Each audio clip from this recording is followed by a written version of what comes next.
IMF 생존기 이소망이 교사. 6. 이렇게 출근하느니 차라리 차에 치이면 좋겠다. 조울증이 걸린 사람은 본인이 조울증에 걸린 것을 알까? 내 경험상 답은 단이다이다. 나 역시 선배쌤 손에 이끌려 정신건강의학과에 18년 전에는 신경정신과였다. 가서 지난 3년간의 내 삶의 모습을 말한 후 진단받아서 알게 되었지. 내가 느끼기에는 우울증 발병, 치료됨, 조금 더 심한 우울증이 길게 지속됨, 완전히 새 사람이 된 것처럼 회복됨, 그리고 끝 모르게 나락으로 떨어지는 우울증을 겪으며 왜 이번엔 다시 예전처럼 회복되지 않지라고 생각하며 다시 회복되기만을 기다리다 병원에 간 거였다. 제 발로 아니고 나를 걱정하는 선배쌤의 강권에 못 이겨서 말이다. 2003년 첫 우울증 발병은 7월이었다.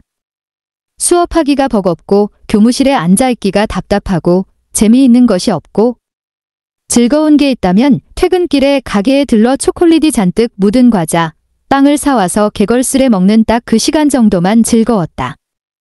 먹고 자는 것 외에는 만족감을 하나도 느끼지 못하는 그런 괴로운 시간을 보내다 연말이 되었는데 신기하게 기분이 좋아졌다. 잠을 별로 안 자도 졸리지 않고 무엇이든 다 할 수 있을 것 같고 몇 달 동안 불어났던 살도 다 빠져 날씬해졌다. 그렇게 다시 잘 웃고 밝은 에너지 넘치는 사람으로 돌아왔고 2004년 정교사가 되었다. 더불어 적극적으로 변한 성격 덕분에 먼저 좋아한다고 고백해서 내가 맘에 두고 있는 사람과 연애도 시작했다. 내 꿈이었던 정교사가 되고 연애도 시작하고 하루하루가 정말 신났다. 집은 여전히 빚이 늘어나고 있고 월급의 대부분은 엄마에게 이체하고 있었지만 그런 것쯤은 하나도 문제가 아니었다. 하지만 연애는 일방적으로 상대방에게 무례하게 차이면서 끝이 났고 얼마 지나지 않아 엄마는 직장암에 걸렸고 나의 우울증은 더 심하게 깊게 시작이 되었다. 지금도 생생하게 떠오르는 장면이 있다. 2004년부터 학교 근처 원룸에 같은 학교기간제 쌤과 월세를 반반씩 내며 생활하기 시작했는데 주말 이틀 동안 그 쌤과 함께 좁은 공간에서 있는 게 너무 싫어서 본가로 시외버스를 타고 갔고 다시 엄마가 항암 치료를 받고 있는 병원으로 갔다. 그러면 엄마는 항암약이 들어있는 링거병이 달려있는 그 봉을 밀며 나를 데리고 병원 안에 작은 정원에 가셔서는 우리 딸이 힘이 나야 할 텐데 어떡하나 하며 걱정하셨다. 항암으로 속이 울렁거려 힘이 하나도 없는 엄마가 보기에도 우울증 걸려 핏기 하나 없는 내가 더 심각해 보이셨나 보다.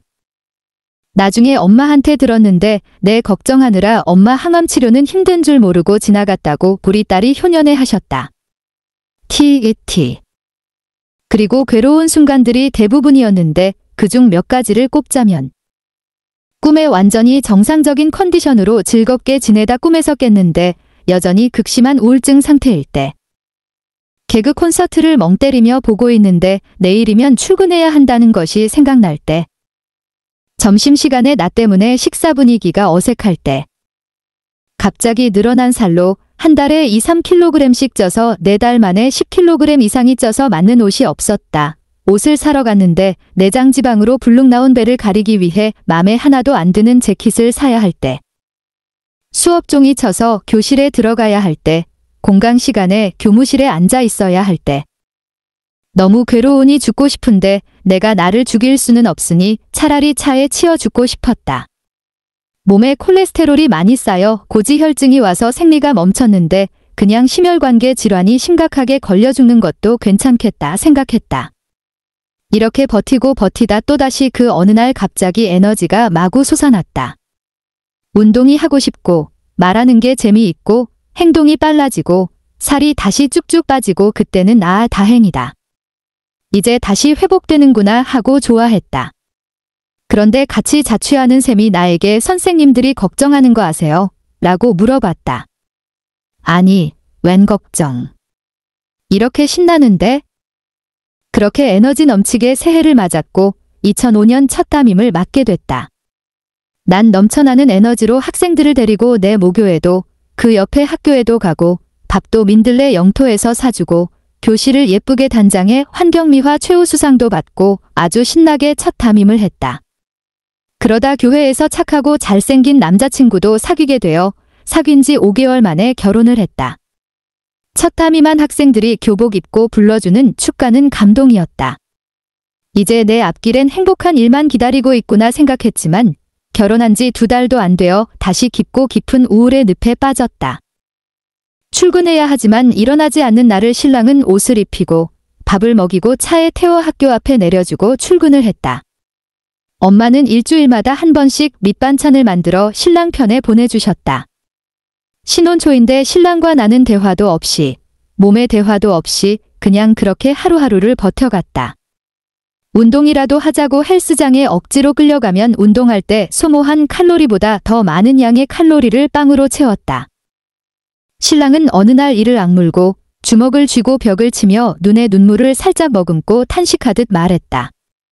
너무 괴롭다. 이렇게 너를 보며 버티는 게 힘들다. 그 말을 들으며 난 속으로 생각했다. 나도 너무 힘들어. 나도 그냥 사라지고 싶어. 이런 모습에서 벗어나고 싶어. 7. 사표를 쓰러 온 날 새로운 빛이 비쳤다. 2006년 4월의 어느 날 아침. 도저히 때려 죽여도 일어나지 못하겠을 정도로 무기력했다. 그냥 이렇게 잠들듯이 사라지면 좋겠다는 생각만 들었다. 어떻게든 나를 일으켜 세워 옷을 입히고 밥을 먹이고 출근시키던 신랑이 웬일인지 이날은 그냥 조용히 물어봤다. 학교 안 갈 거야? 응, 나 사표 낼래. 도저히 더 이상 못하겠어? 신랑은 나의 이마에 입을 살짝 맞추고는 불을 끄고 출근을 했다. 난 그렇게 하루 종일 어두운 방에 누워 있었다. 그래, 이렇게는 못 살겠다. 그만 다니자. 학교 교무부장님, 옆자리 쌤 등 여러 쌤들의 전화와 문자가 왔지만 다 무시하고 안 받았다. 그러다 마지막으로 온 전화를 받았다. 전화기에 대고 너무 힘들다고, 더 이상은 못 버티겠다고 했더니 그만두는 것은 괜찮은데 내일 제대로 학교 와서 마무리는 해야지요 라는 대답을 들었다. 아무 말 없이 그냥 안 나오면 다른 선생님들이 보강 들어가고 너무 힘들다고. 그래, 내일 사직서 내고 끝내자. 다음 날도 여전히 마음은 납덩어리를 달아놓은 것처럼 무거웠지만 출근을 해서 사직서를 내야 이 끔찍한 고통이 끝난다는 마음에 느릿느릿 준비해서 겨우 출근을 했다. 아마 나를 보자마자 교감 선생님은 다 큰 어른이 이게 뭐 하는 짓이냐고 화내시겠지라는 생각을 하면서 학교에 도착하고 떨리고 괴로운 마음으로 교감실에 들어갔다. 교감 선생님, 죄송해요. 저 아무래도 교사 못하겠어요. 사직서 제출하러 왔어요.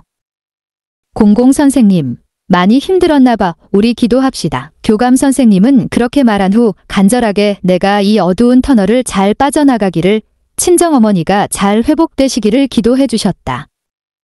어지게 아닌데? 이런 분위기면 사표를 어떻게 내지, 언제 내지 뭔가 애매모호한 마음으로 교무실로 들어갔다. 공강 시간에 내가 속한 연구부 부장 선생님이 나를 데리고 옆에 빈 교실로 들어가셨다. 나의 이야기를 다 들으시고 나서 잠시만 기다려보라고 하더니 뭔가를 가지고 오셨다. 부장 선생님의 은행 통장들이었다. 선생님, 저도 이러저러한 일로 빚이 많았지만 계속 차곡차곡 갚아나가니 이제 이만큼의 빚만 남았어요. 선생님이 지금 그만두면 신랑은 혼자 어떻게 그 빚을 다 갚아요. 맡은 업무는 우리가 나눠서 할 테니 나중에 건강해지면 또 그때 우리 일을 도와주세요. 그만두지 말고 같이 해요. 도와줄게요. 맡은 업무 못해도 괜찮아요. 그리고 점심시간에는 영어과 선배쌤이 점심을 사주셨다. 평소 의지하며 지냈던 터라 나의 마음 상태, 우리 가정의 재정 상태, 수업 등에 대하여 말씀드렸다. 다 들으신 후 선생님은 영어 잘 가르치지 못해도 괜찮다고, 알아서 학생들 다 영어 공부한다고, 집에 빚 갚는 거 생각하며 힘내서 다니라고 말씀해 주셨다. 나는 나도 모르게 이런 약속을 선생님에게 했다. 선생님, 혹시 제가 3년 뒤에도 계속 학교를 다니고 있으면 꼭 맛있는 점심 사드릴게요. 다시 학교로 돌아와 오후 방과 후 수업까지 끝내고 오니 선생님은 나를 차에 태워 정신건강의학과가 있는 병원에 데리고 가셨다. 가서 그동안의 일들을 쭉 말하니 의사 선생님은 나의 상태를 그래프로 표현했고 위아래로 요동치는데 파동이 점점 크고 깊어지는 그림이었다. 그리고 나에게 사실은 우울증이 걸렸다. 나았다 이렇게 반복을 했던 게 아니라 3년간 조울증을 겪었던 것이고 지금은 가장 심각하게 무기력한 우울증 상태여서 약을 꼭 먹어야 된다고 하셨다. 그러면서 보통 이곳에는 가족이 환자를 데리고 오는데 선배쌤이 이렇게 데리고 온 경우는 처음 본다고 신기해하셨다. 오늘 사표 쓰고 내 삶은 이렇게 무너지나 싶었는데 상상하지도 못했던 많은 위로와 격려, 그리고 받아들여짐을 경험했다. 그동안 아무리 탄식하며 기도해도 나의 이야기를 하나도 듣지 않는 것 같던 예수님이 꼭 이렇게 말씀하시는 것 같았다. 공공야, 난 널 이렇게 사랑해. 내가 널 너무 사랑해서 오늘 이분들을 준비해뒀어. 난 내가 아무 선한 일을 하지 않아도 내가 보기에도 꼴 보기 싫은 삶을 살고 있다 하더라도 나는 그런 너를 너무 많이 사랑해. 눈물이 펑펑 났다. 착한 크리스천 완벽주의자로 살며 하나님 앞에서도 꼭 부모님한테 그러듯이 말 잘 듣고 착하게 이쁜 모습만 보여드려야 인정받고 사랑받는다고 생각했던 나의 가치관이 와장창 깨졌다. 나를 그냥 있는 그대로 사랑하시는구나. 그리고 지난 3년간 한순간도 나를 떠나지 않으셨구나. 다 알고 보고 계셨구나. 이후 조울증 약을 먹었는데 한 달 만에 임신이 돼서 약을 끊었다. 다행히도 조울증은 치료되었고 그 후 재발하지 않았다. 원래 조울증은 약을 상당히 오래 먹어야 하는데 기적이라 생각한다. 8. 상황은 똑같지만 나는 달라졌다. 내가 버림받지 않았다는 사실. 내 모습 이대로 사랑받고 있다는 사실이 나를 변화시켰다. 조울증 약을 한 달 정도 먹고 있다가 임신한 것을 알게 되어 걱정돼서 산부인과 의사 선생님에게 여쭤봤더니 내가 처방받아 먹은 약의 이름과 용량, 복용 시기로 판단해 볼 때 일반 산모가 장애아를 낳을 확률과 비슷하니 걱정하지 말라는 답변을 해주셨다. 여전히 아빠가 내 이름으로 공공머니에서 진 빚이 있고 결혼할 때 이 빚만큼은 갚아야 된다고 넘기신 빚 1억이 있지만 엄마가 수술 후 다행히 인공항문을 달지 않아도 돼서 감사하고 나의 의료보험증으로 지원받으며 치료받으실 수 있어 감사하고 결혼했으니 이 빚은 우리의 빚이라고 말해주며 함께 갚아나가면 된다고 말해주는 듬직한 신랑이 있어서 감사하고 아빠가 나의 결혼식 후 선물 투자를 그만두신 것도 감사하고 고지혈증으로 생리도 멈췄었는데 다시 건강해져 첫째를 임신한 것도 감사하고 무엇보다 완벽주의 착한 크리스천이라는 틀 속에 평생을 살았을 나를 꺼내주시고 존재 자체로 사랑받고 있음을 절절히 깨닫게 해주신 것이 정말 감사했다.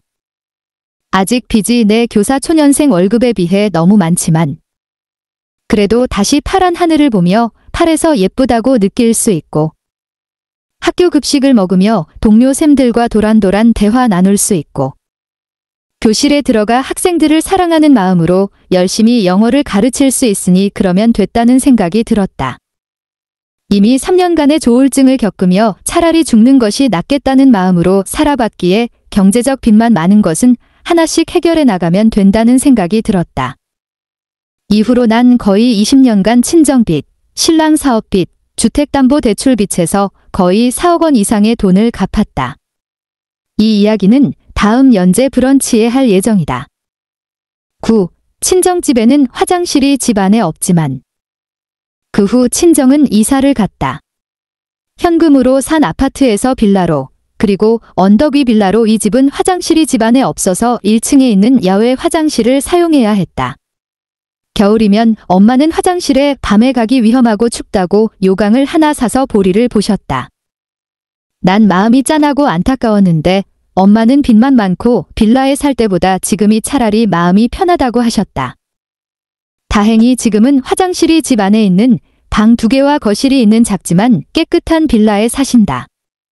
월세이긴 하지만 엄마는 그곳에서 늘 새벽 기도를 가셨고 출산 휴가 마치고 바로 복직한 나를 대신해서 우리 딸을 봐주기도 하셨다.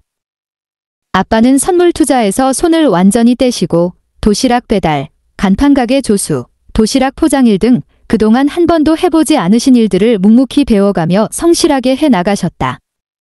지금은 70이 훌쩍 넘으셨는데도 건물관리직에 취직해서 엄청 성실히 월 토요일까지 하고 계신다. 공공은행 지점장, 그리고 사모님으로 살아오셨지만 단 한 번도 왜 내 인생이 이렇게 망해버렸냐라고 한탄하시는 것을 들은 적이 없다. 아빠는 젊을 때보다 더 엄마를 소중히 대하셨고 예배와 기도를 삶의 중심에 두고 살아가는 장로님으로 변하셨다.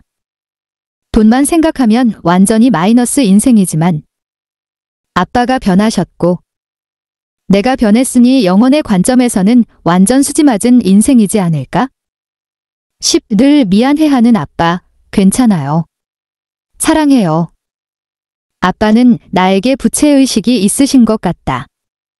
딸이 그렇게 원하던 학교에 정교사가 되었는데 선물 투자에 투자할 돈이 필요해서 공공머니에 데리고 가고 맏딸이 시집 가는데 선물을 해주는 게 아니라 빚을 1억 이상 갚으라고 주고 그래서 딸은 조울증으로 3년을 사경을 헤매고 내가 너무 예뻐 내가 태어나고 바로 카메라를 사신 우리 아빠.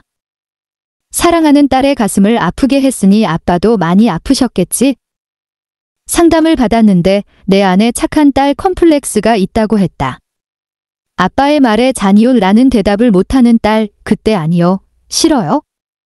아빠가 돼서 너무한 게 아니에요. 라고 왜 말하지 못했나 자책한 적도 있고 아빠가 원망스러웠던 적도 있다. 그렇지만 이제는 아빠를 진짜 사랑한다. 화이트 칼라로만 살아오셨는데 그때 당시 절대 망하지 않는다는 은행의 엄청난 경쟁률을 뚫고 들어갔는데 젊은 40대 후반의 나이에 이제 막 애들이 대학에 가려고 하는 그때의 은행을 나와야 하는 그 충격. 어떻게든 생활비를 벌려고 뛰어들었고 그 선택이 잘못됐지만 그 후로도 아빠는 한 번도 안 해본 일도 매달 생활비를 벌기 위해 지원하고 일하셨다. 그리고 지금 70세가 훨씬 넘으셨지만 여전히 성실하게 출근하고 계신다. 언제나 가족을 위해 성실하게 일하신 아빠. 늘 나만 보면 세상에서 제일 예쁜 사랑하는 딸이라고 말해주시는 아빠. 새벽마다 기도해주시는 아빠. 저도 아빠를 진심으로 사랑하고 존경합니다. 아빠 덕분에 인생에서 가장 중요한 것이 돈이 아니란 것을 배웠기에 그 후 신랑이 사업으로 빚을 져도 마음이 무너지지 않았고 더 예수님을 깊이 알고 믿게 되었습니다. 아빠의 삶은 제게 믿음으로 살아가는 어른은 어떠해야 하는지를 보여주었습니다. 오래오래 건강히 함께 지내요.